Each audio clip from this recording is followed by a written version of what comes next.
Salut les amis et bienvenue. Lisons ça avec moi les amis. Le Niger est un partenaire et nous ne souhaitons pas voir ces partenariats disparaître.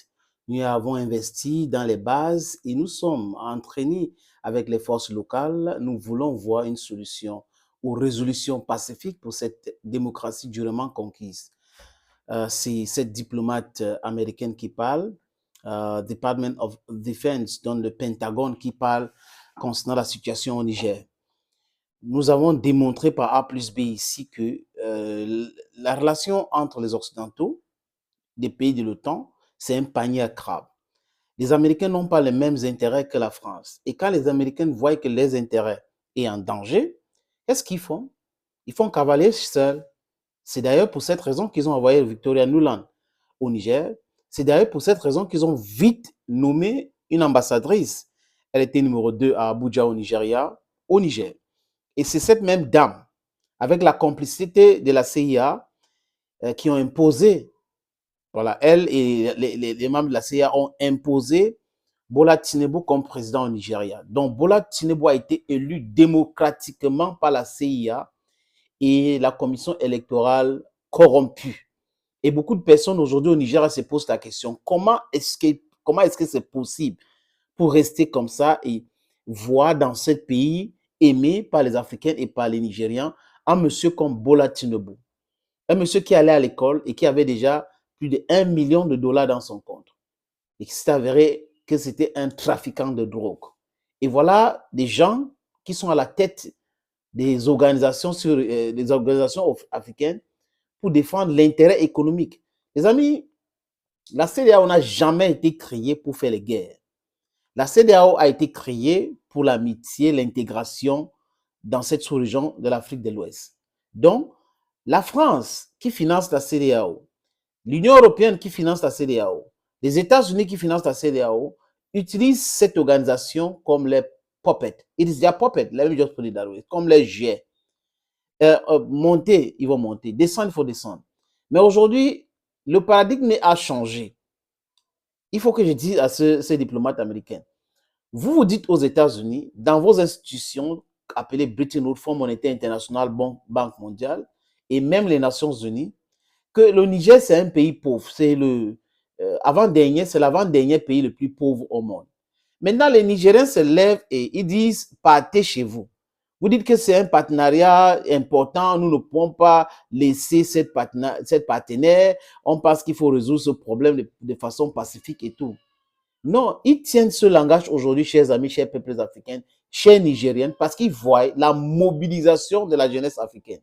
Ils voient la ténacité, la fougue qui anime la jeunesse africaine aujourd'hui.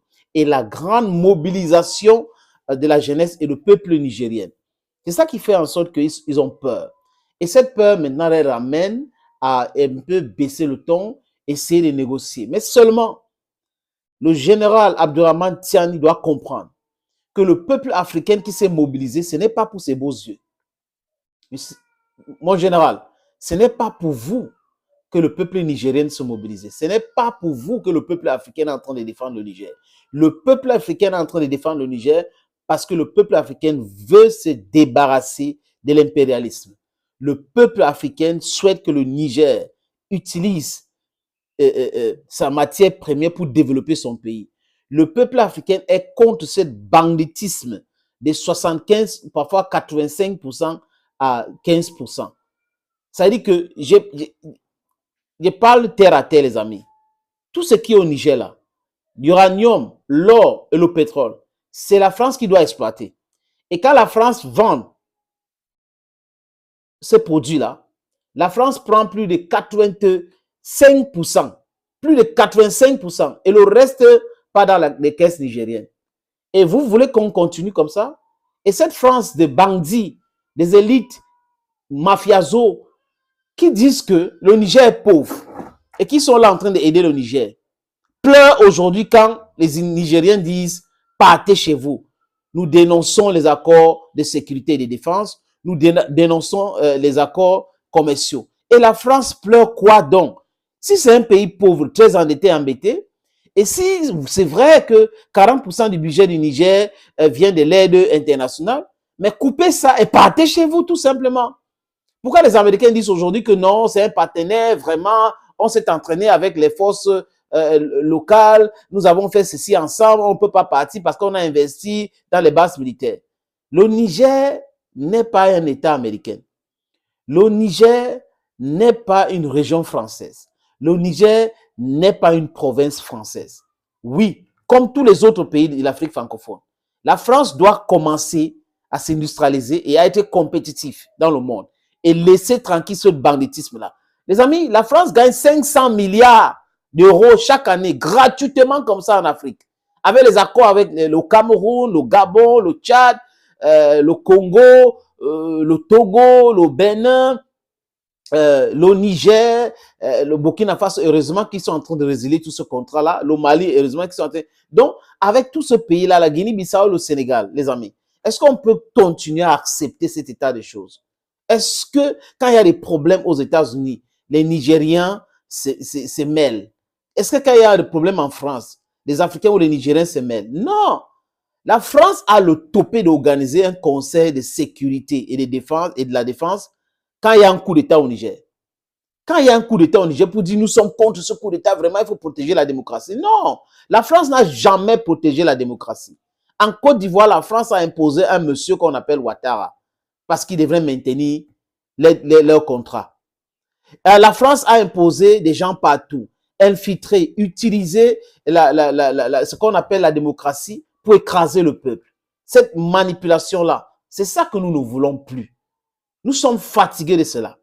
Et la jeunesse africaine actuelle, les amis, est debout pour très longtemps, jusqu'à la libération de l'Afrique. There's no turning back. Why will American diplomats, senior diplomats, be talking about Niger as if it's a state in the United States of America? French diplomats, French presidents talking about Niger as if Niger is a region or a province of France.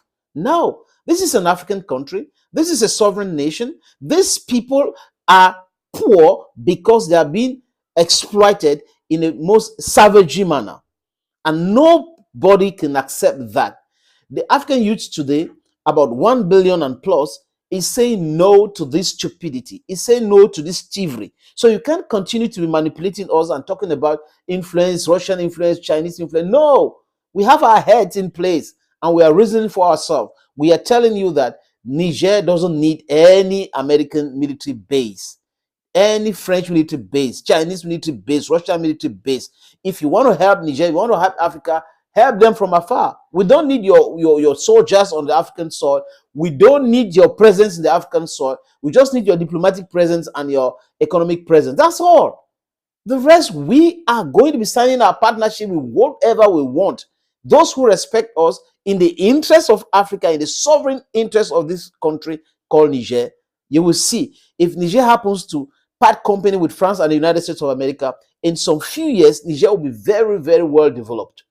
You will have a nuclear plant in Niger to produce electricity. That is what we are vying, we are striving to that, ladies and gentlemen. C'est ce que nous voulons ici en Afrique. Donc, nos amis américains, français doivent nous laisser tranquilles. 6 siècles de manipulation, d'esclavage, de colonisation, néocolonisation et l'impérialisme, mais c'en est trop. Et vous avez quand même des gens comme le président Ghanéen et son ministre de la Défense. Vous avez des gens comme Patrice Talon. Vous avez des gens comme Macky Sall qui est en train de vouloir tuer Ousmane Sonko. Vous avez des gens comme Alassane Dramane Ouattara qui est un drame, Alassane Dramatique Ouattara. Voilà tous ces gens-là, les Mbalo et autres, qui parlent de la démocratie alors que c'est des valets, ce sont des vassaux. C'est des gens qui ont pour seul projet l'éternisation au pouvoir. Même Ali Bongo Ondimba au Gabon, le Gabon pour lui appartient à sa famille, donc c'est sa chose. Incroyable, mes vrais les amis. On a vu les meumeux l'autre jour qui ont protesté, qui ont dit clairement que PDG a échoué. Voilà, donc même au Cameroun, la EDPC a échoué lamentablement. 42 ans de gaspillage, de corruption, de malgouvernance. On a été de quoi 2 ou 3 fois champion du monde de la corruption. Voilà dans quoi nous sommes. Nous devons nous séparer de la France. La France nous propose seulement le sous-développement. La France nous propose seulement l'obscurité, l'obscurantisme. Et il faut qu'on se sépare de ce genre-là. Il est impératif. Thank you, friends, for watching. God bless you. Bye-bye.